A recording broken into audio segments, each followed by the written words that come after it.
Hello and welcome to another edition of the Bold and Beautiful Mini Spotlight and Recap. That's the actual title of the show now.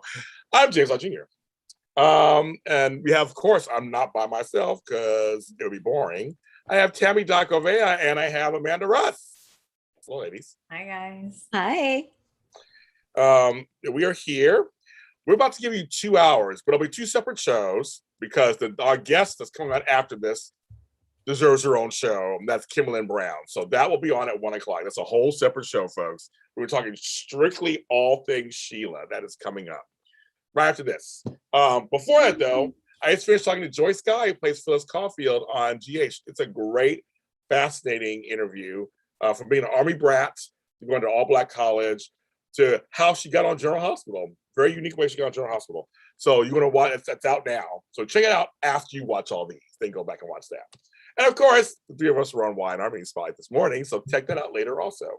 I just found out my Y&R page on Facebook got taken down due to violations by the community, which I don't know what that means. What the haystack? I tried to appeal it.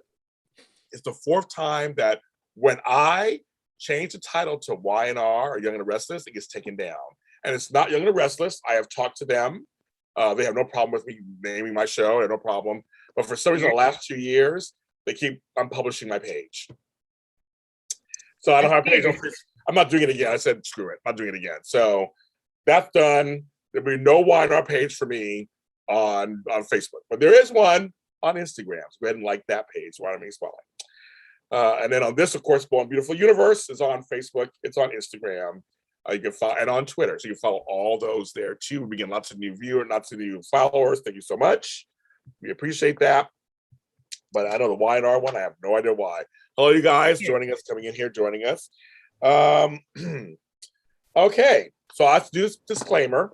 I have to do this, I have to do this, because I did a forum. There will be some sexual situation talk. There will be some, obviously we can't see it when we're doing it, but there will be some sexual situation talk, just in case some of you guys have sensitive ears or have sensitive ears nearby.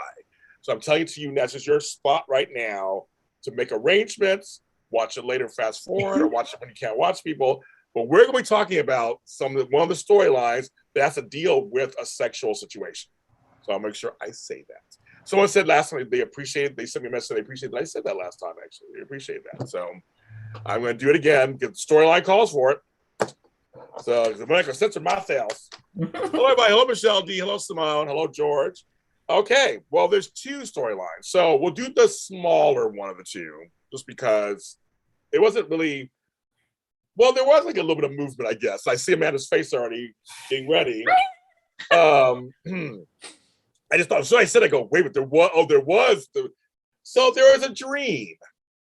I had a dream that one day I'll be leaning in for a kiss with Finn. Ladies. Stop dreaming. Take some no-dos, okay? Because we don't need those dreams in this house. Thank you. No. Said no. And you love how she's on purpose. Don't even say it's not on purpose. She's saying all the things that are like little digs at Steffi, but they're underhanded. So you don't really know. Like a guy don't pick up on that necessarily. She's like, but don't you want to know your mother? Aren't you sad about it? Don't you wish Steffi supported you? She did do that. She did. I can't even argue. She did do that. What do you think, Tami? Tami. Yeah. That was me during the scenes. Mm-hmm. It's dirty, it's underhanded, it's manipulative. She gets on my nerves. I wanted to rip that pink collar off of the dress. Yeah. Yeah. She's letting her stay in her house. Like, oh no, Well, see, Steffi knows nothing yet. Steffi doesn't know anything. So she's not seeing anything. There's nothing to see yet. So this is all happening, like you said, behind. They're all laying down. Now Finn and I are talking. They're somewhere else. Now we are talking. Like they're totally Steffi can't see anything yet because they haven't even. She would never talk that way, obviously, if Steffi were there. No, Right. no, but she did. I was like, "Ooh, girl, you are." You are. And they mentioned, it's funny. They mentioned Zoe's killing it in Paris right now. She's just killing it. Okay. But Ridge was everybody's business this week. We'll get to the storyline, but here's Carter's business too. I was laughing the whole time. I thought it was hilarious. Let's get badgering him. Like, No. Poor guy. I was like, okay. It's kind of a role reversal because Brooke is usually the one up in everyone's business. Yes. She's Miss Nosy Parker and her radar's going off, and Ridge is the one who's just like, what's going on? Yes. Yeah. We owe Zoe an apology because she said it to her sister. Yeah, I love it. Zoe was nuts too. The kids were nuts. They're all nuts. So, and their daddy was nuts. They're all nuts. The wonderful genetics. The Paris. I was watching this scene, going, "Wow, she really is like wording it a specific way and playing into his softer sides on this." Not his softer side, his confusion. Yeah. He's trying to make a stand. Right. Alongside Steffi. And Paris is just there erasing that line, making it really invisible. But she's smart about it. Because she'll say, oh, but you know what? I totally get why you have to stand by Steffi. I totally understand. I mean, you know, I totally get it. Steffi has to do what Steffi has to do. And you're like, no. You don't, no, she's messing with his head, like Tami said. And he's Mr. Naivete. He doesn't see it. But see, I feel like he's a regular guy. I can tell people he's a regular dude. Like, this is not, we know, like I said, again, we know everything. A regular guy wouldn't think anything. I mean, just wouldn't think anything. No, he's like, oh, she's so sweet. Yes. She's such a nice person. She's always saying the nicest things. Guys are dumb sometimes, Tami. We are. We are. We are. Mm-hmm. No offense. No, we are sometimes. We are sometimes. I deal with them too, girl. Trust me. I mean, and myself too. I mean, we're dumb. But I try to. But for me, I try to tell myself that he's a regular guy. That he's not part of this crazy family that has gone through so much. Well, that's the problem. Because also, that's how remember how he dealt with Liam and Ty. His thing was very straightforward. It's kind of like you're overstepping your bounds. You're doing that. Like he was getting on. He's treating like a regular person would do. Like, no, you're talking too much.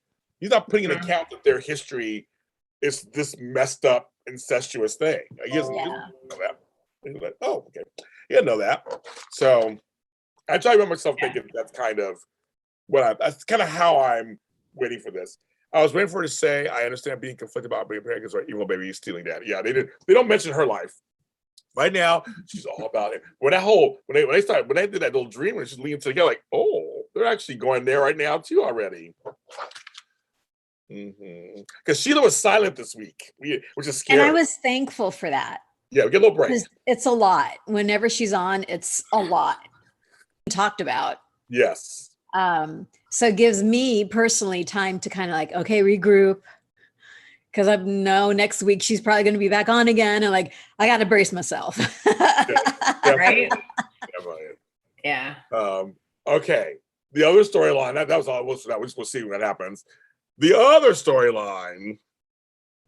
Now I got to mention something because I'm a black man, so I have to actually mention this briefly. This was a concern for some black folks got upset when they heard about the storyline, and I want to say that I understand where many of them are coming from. There has been a narrative in film and television of the black stud for hire, the Latino lover. There's all these different stereotypes, right? And I understand the whole mandingo thing and the whole black man is just good for a body and everything for the white people. I personally didn't take it for this particular storyline. I understand, again, I'm Black. I know what's going on. I understand for other storylines what it is. I took this as a regular soap storyline they would have done anyway with a white actor who was in this position, because remember, Carter and Quinn are in love with each other. So I think if he was white, Eric would have asked the same thing. I think maybe the optics at first seemed a little weird, which they talked about it kind of. They brought it on the show, they talked about it.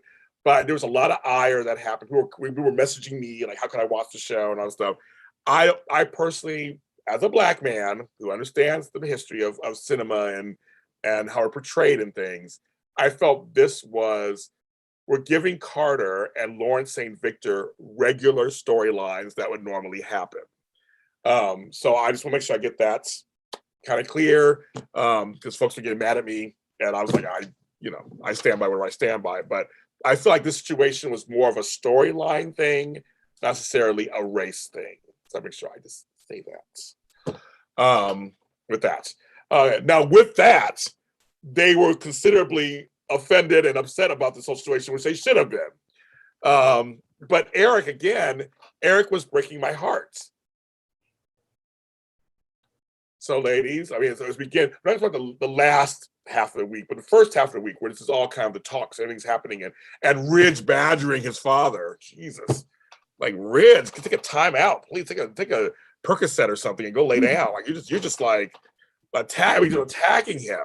Go drink a martini and shut Yes. it. Yeah. Well, I'll say Eric's martini was used later in the week, but that's another story. But anyways, okay. So beginning part of the week, just how are you guys feeling about this kind of? Well, I shared with you on Monday. I said, have you seen Monday's episode, James? My heart was just breaking for Eric, because clearly he's not faking this. He's not trying to pull something over. That's not who he is. People kept saying that over and over again this week. Eric's character is one that always puts everyone else's needs before his. True. So I honestly believe he's not faking this. He's a broken man right now, and he's honestly doing what he feels he needs to do to stay married to Quinn. Okay. But it ain't gonna work. No. Well, we'll know what happens later in the week. So not gonna work. No. Okay. Let me just say. Yes. Okay. I have no problem with open marriage or swinging or whatever. Okay. Everybody's relationship's different. That may work. That does work for some people.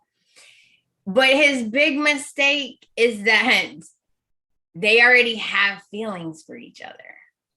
Okay. So typically it would be someone that you bring in that you have no feelings for this person, and it's purely sexual, and then you may not see them ever again or whatever, but it's not, you don't do it with somebody that you have feelings for. Like, that's bad. He thinks when he says to Carter and Quinn, I know how you feel about each other, he's coming from the context of, I know how sexually attracted you two are. Right. Nothing to do with the emotional connection. He has no clue about the I emotional miss every inch of you. I miss every time. I'm like, Carter is the Renaissance man. I was turned on. I was like, okay. He's all into his feelings. He's crying in front of her about how much he misses her and needs her. And I'm thinking, who are you? Whoa. His Carter is so multidimensional.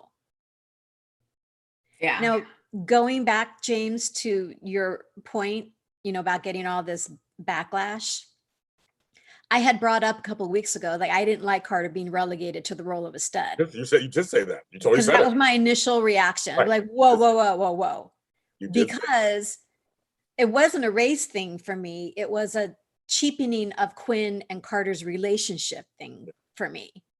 Because to that point, this storyline is beyond race and color and culture. It's a love story. Mhm. It's a love story. I agree. I agree. I think, and you just say it on here. It's timestamp. You just say it. You don't want them to be really. You want Carter to be reduced. Yeah. And It's such so, a great storyline. Like, whoa. Let's not make it just about that because it's not. Right. And we're finding out it isn't. And so the thing is, we are all supposed to be upset. People in the chat are upset about this. You're supposed to be upset about this. That's the whole point. You should have asked Eric. Well, you shouldn't have. I mean, Eric should ask him. That's the whole point. He's desperate. He is coming from a place, again, as men, we want to fix the situation. That's what men do. Women come from a whole different place than men do. Men just want to fix it. There's a problem, we got to fix it. We don't want to sit in the emotions of it. We don't want to talk about it. We just want to, she needs sex. I know she's a young, vibrant woman. I want to fix this for her. That's all he's thinking. He's thinking he can't fix himself. I totally get it. That's so true. It's That true. is so true, James. Because I always tell Joe that. I'm like, okay, I'm venting. I don't want you to fix it. I just want you to listen because I need to get it out, but I don't want you to fix it. And then he's like, oh, okay. Otherwise, we'll get in a fight because he's trying to fix it. Yes. And I'm like, see, I don't want your 2 cents. I just want you to listen. No, it's true. No, my daughters taught me that. Having girls taught me that. That, that sometimes they just want their daddy to like hold them and just say, okay, I hear you. Not, well, you should have did this and you should have did that. I learned that. I mean, as men, we tell each other, that's how men talk to each other. Well, you should have did this. You should have done, when it comes to girls, to women, we need to just listen. They want to listen. They just want to get it off their chest. They're feeling it. Men should do it more. We should do it more. I'm not saying it's right, but we should do it more. But I just, looking at Eric's a man of a certain generation, a certain time period, a certain stature. He's used to and that's why his frustration with Brooke and Ridge is warranted also. It's my business. What the F are you to get out of my business? And I'll tell you something. He went off. He did, but I want to say something though. The hug on Friday that Brooke, because they were walking out, she comes back. That was 34 years of these two people acting together. Mm-hmm. I felt it. So I felt that hug. Mm-hmm. She loves Eric. She loves him. They're family. They're literally, I almost been tears in my eyes. I just talk about it. But they love each other. She loves him. She wants him. She really does. You can say what you want about Brooke, but she really does look out for Eric. She loves him and wants him as the best person possible. Well, she really does. Those two are the most annoying and hypocritical sometimes, but they just love him. I agree. It's completely out of love. What it is he's not, they clearly see something's wrong. And now it's freaking them out because he gets back with Quinn and now he seems more miserable. Yes. And they're going, I don't like this. They're like, why? He's saying one thing, but look at him. Right. Like, I don't like this. And so I get it, but he was like, no, stop. I was like, whoa. Eric was on the brink of not confessing, but of sharing with Ridge. Yes. And then Brooke sauntered in her fabulous cobalt blue dress. And it was just like, he almost that was that moment that the window opened up for a millisecond. I was like, dang it. He was going to say it. And Ridge and Eric are close. Yeah. It does fall into their relationship. Like, why wouldn't he tell her? But Eric's embarrassed. And I mean, it's not a fun thing to talk about. I mean, it's like, it's not something you want to tell anybody in the world. You feel like you can't perform as a man. Again, it's a male thing. Right. If you feel like you can't perform, I would tell all my kids and grandkids, they're like, Papa Jamie can't perform, can't get it hard. So I'm sorry, buddy. I mean, I'm not going to do that. Right. Let's have a reveal party. Hi, Jamie. No. Papa Jamie can't get hard, so here's my reveal party. Like, let's announce it at the office. The office. Like, hello, everybody. Here's the office meeting. I can't get hard anymore. So, anybody, any takers? Like, I mean, it's not. I mean, that's not the point. The point is that he's trying to fix it within his marriage privately, so that the outside world will see in his mind her sexually satisfied, but also loved then no one would ever question it. It's fine. No one would question a thing. But he's not thinking super clearly. Because Tammy's right. He doesn't realize. He thinks they just had an affair. They just had an affair. It was not, they're into each other. He doesn't realize that they said the L word. Yeah. Like, he doesn't realize that. He's going to be so devastated, beyond devastated. Well, you know, so you got two sides going also the same thing going on. You had the Logan sisters acting like Charlie's Angels. Hey, Charlie. I mean, hey, Eric. Hey, like, hey. So, it's Donna. We love you. We're the Logan girls. I totally thought she was going to slip. Hi, Honey Bear. I know, totally. So Tammy, they're still playing that a little bit. We kept saying that we lost that a couple weeks, but now I guess they're torturing us. That's what they're doing. I don't understand the line. I think it was Katie said it to Donna. You lit a fire under Eric that we've never seen anyone else do. Now that's what Eric is saying about Quinn. Quinn to him lit a fire in his life. Yeah. Oh yeah. So Katie says, you lit a fire under him that we've never seen since. And then Donna said, he couldn't get enough of me. And I'm thinking, where are they going with this? Right. Me too. I was like, what is happening? Well, before that, at first, I wrote this down, of course. You like to write things down. First, about how life is boring. Brooke, of course, would say, you need a new man. That's Brooke. Makes sense. Of course, Brooke would say that, of course. But, you know, you have those ex-husbands. Well, you know, you can't do Justin because, you know what happened. So I'm not talking about Justin. Oh. And so that's the audience know that's not happening, apparently. So now they're going to Eric, back to Eric again. You know, and so with the apps and everything. So I'm like, they cut off the Justin thing, I think it's done. So now they're going towards Eric, but it's a slow ride. It's kind of like, you're on, and you're not on, and you're on, you're into. So you got her in the wings. Then you have Brooke and Ridge telling Eric, when we got together after their up to time apart, didn't say that, of course, but that's what we know. We could keep our hands on each other. It was like 2 days. We were in bed the whole time. And I'm like, okay, thanks, Brooke. Remember you were married. I know. I felt so bad for him. Weird. That's kind of weird. Yeah. They do say weird things. Yeah. And she said, Eric, you're so handsome and so sexy. I was like, Ridge is right there. I know. Ridge is literally right there. Oh my God. I'll tell you, Eric's martini glass was huge. I want one of those martinis. Felt so bad. So good though. A dry martini or a dirty martini was my favorite, with 2 olives, preferably stuffed with blue cheese. Me too. Martini. Oh, that sounds so good. It sounds so good right now. Anyway, but Eric says, give this to Carter. I wrote it down, kids.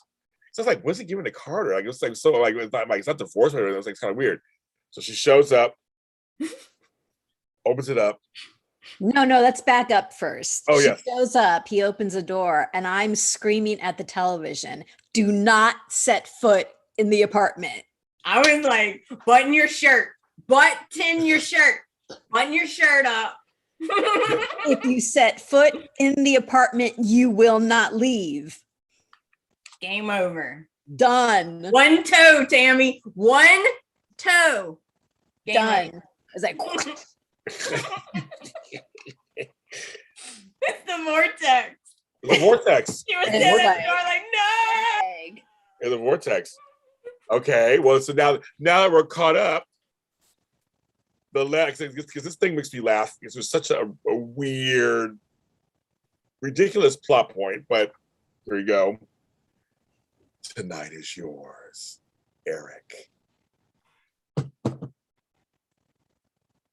I thought it was an NDR. And then the it's like, okay, I thought it was gonna be. we're gonna do that this. Quinn Get some Carter about it. agrees Yes. not to speak of this. I was just 50 What Shades is of it? Grey. NDA? Is it an NDA? NDA. NDA. I thought it was an NDA. Everybody thought the envelope was going to be a sexual agreement. I guess it's 50 Shades of Grey. George Black would say, close those 20 abs up. Right? He's counting, Tammy. I can't count. I was like, tonight is yours. Almost like Love Eric. I almost said that. I was like, that's interesting.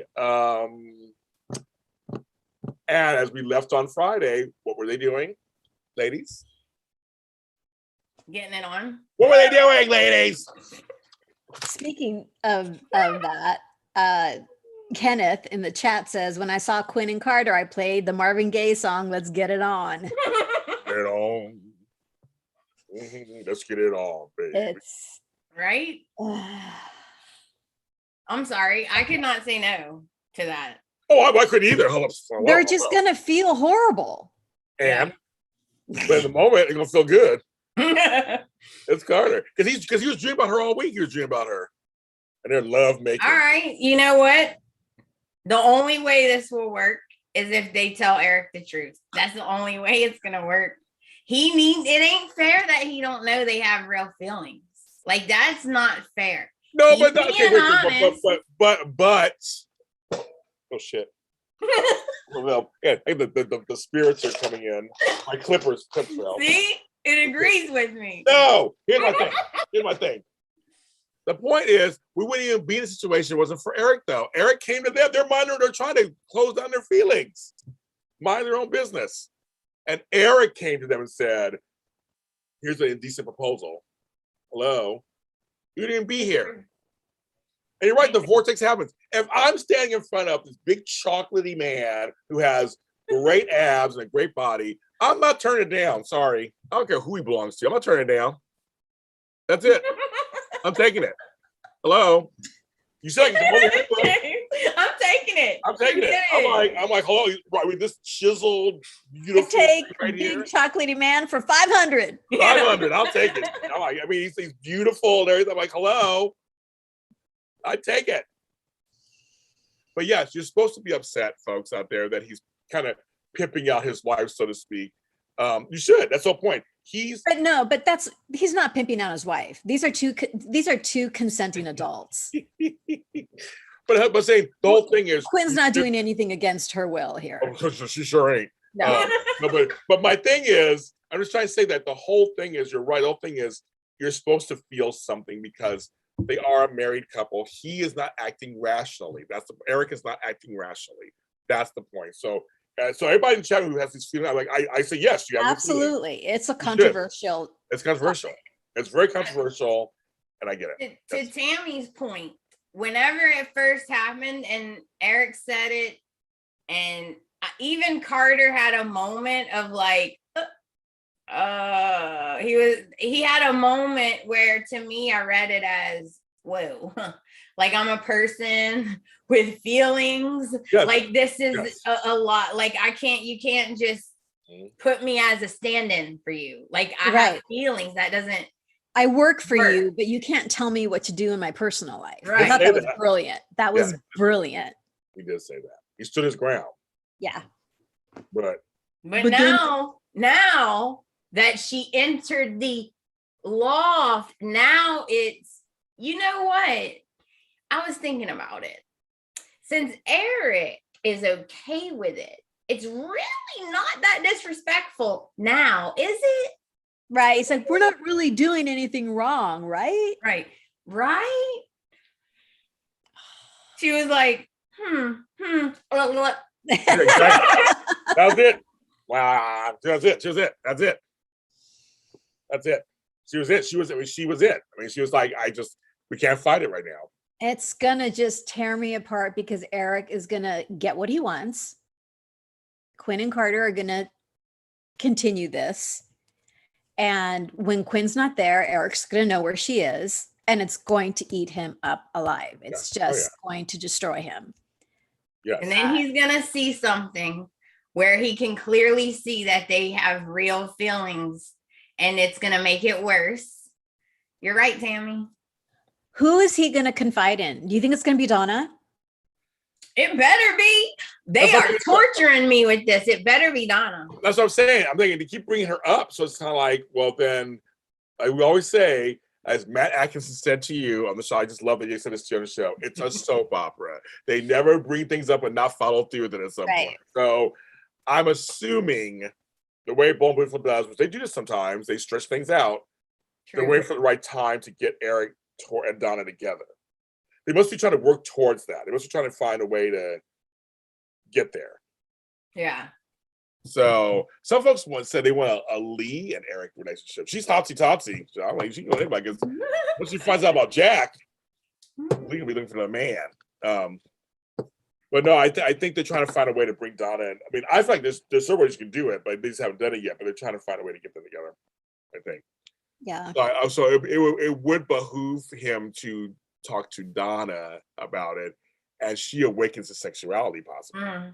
Yeah, that's what I'm thinking. Yeah, brings it back to life. He'll have like a breakthrough or something. I think maybe Eric's libido issue that he's not really being honest with himself in regards to how betrayed really Brooke said that kind of. Brooke said that by Quinn, and so it's affecting him sexually. I can't. It's a classic film. Some Like It Hot, when Tony Curtis is faking, I've never been able to be aroused by a woman, and Marilyn Monroe is doing everything she can to get him aroused, kind of thing. Maybe Donna is going to saunter in and try to work it. Maybe he does really want to forgive her, but somewhere deep down, he just is like, oh, she chose the hunk over me. Right. Like she chose the younger hot guy over me. But I'll tell you something. As you know, I'm an older guy and I look pretty good for my age, but I'm not some young 30-something-year-old guy. I mean, just we all have egos, and I know women have it too. We all have it, but men have it also. We may not express it as much. We do get hurt when the younger guy gets the role that I didn't get, or the younger guy gets more attention than I do. But Quinn was yelling at him when he brought that up. She's like, "You knew you were okay with our age difference. Yeah. This shouldn't be an issue now." But the issue is, like, that was before. That was before you slept with this hot ass black man. That's who's half my age. That's the problem. I'm just saying. I think it's what Amanda. I'm kind of agree with you guys. I think that's what it is. That his little ego is affecting him more than he thinks it is. And Brooke said that without knowing that he has problems, but she said that maybe you don't see what's happening. Maybe you're not as forgiving about her as you think. It's like seeing Sheila again, all of this. It's like, you had some bad choices. Donna was your last good choice, so to speak. So it's kind of like, So I think that's possibly it. And if Jennifer Garris is hot, and if her character can come around and reawaken him. It could be a really beautiful story if they do it correctly, where she reawakens him, and then he realizes Quinn represents a certain thing that we keep saying he represents something to Quinn. I think she represents something to him also. Right, his virility. There you go. Yeah. On that one, Tami. He to her is security and status, and I don't mean she's a money grubbing, right. Right. And for him it's virility. So I know. Yeah. I just feel so bad for Eric. If he is lying, this is the greatest storyline on earth. I don't think he is. But if he is, because Bold will do shit like that. They will. I know. But if he's not, then this is actually a very interesting storyline. Because I'm crossing right now to the belief that he's not faking it. Don't shock me because I don't see the point. Yeah, me either. He was rid of her, and they literally all you had to do was sign the papers. Like, I don't, unless it's just straight to torture her. But that's something Bill would do. That's not something Eric would do. You humiliated me. Now I'm going to humiliate you. That's not Eric. No, it's really not. Unless he's just over it. Maybe he's had enough. He hasn't been yelling at people lately, James. He has. I thought that too, but I think he's yelling because he's frustrated, like literally frustrated. Yeah. So I mean, I think that's what I be yelling. I scream all the time too now. I'm frustrated too. Shit. This pandemic. But no, I think I really do think now time stamping it today. I think this is for real, actually. Yeah. I'm actually moving over to the real, and he's acting out. He's completely acting out, and in some ways irrationally. So, and I think, you know what, and it's kind of, in a way, you know, it's good. Eric's not infallible. Oh, and then Wyatt saying to his mom, whatever Eric asks you to do, just do it. Yeah, I know. Like, ugh. Because he walked in like, what's going on here? What's going on with you? What's going on? Well, as he should be responding, because they were right there. They were. You guys separated so fast. Wyatt makes me laugh. I love him. Very loud. I know. They jumped back and he was like, his face was just like, really? And it was funny. No, I was just saying, while the Logan girls were having their conversation, you had Liam and Wyatt having their brother. Yes. It was cool. I love those. But that Wyatt and Liam had brotherly bond. Yeah. Those were going on simultaneously, and it was really cool. Michelle D, if everything's getting to have sex with sexy Carter, simulating to sign me up. That's right, girl. I'm with you on that one. Yes, Jennifer Garris and Ailey Mills were on the new Bold Live that producer Casey Kasperek does sometimes. He did on Friday. I didn't get a chance to watch this one, but he's I said, you try to become a host now. He started laughing. So they do these little lives once in a while on YouTube. I also forgot they had the whole family got together, the whole beach day. It was the couples. It was Finn and Steffi and Liam and Hope. And all the kids, they all have together and separate.